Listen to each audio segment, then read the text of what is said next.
Hey folks, how's it going? Michael here with All Line Reliable Services. We're going to talk a little bit today about scrap metal.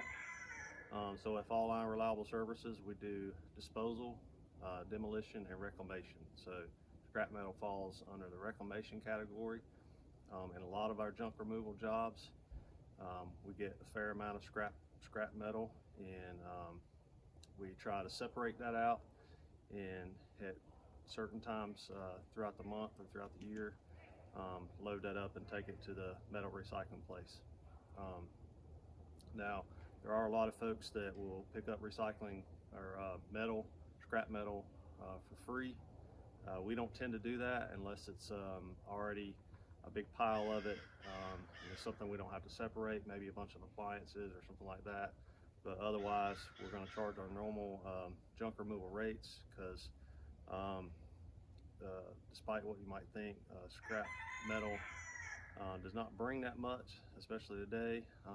The most common metal we get is what's called shredder tin or ferrous shred.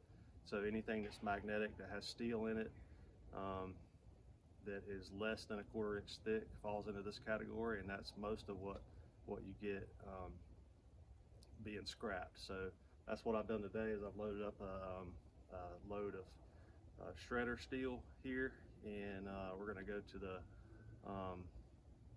recycling place down in Augusta and see how much we can get for it.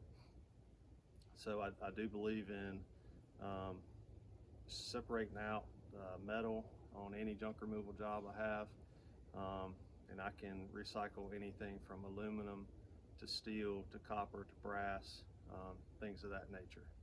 So if you have any questions about recycling or what can be scrapped, just send me an email, get on my website, contact us 803-599-4329. But that's it for today. I'm going to throw the tarp on this, and you guys can ride along with me as I go get this scrap, and we'll see how much we get.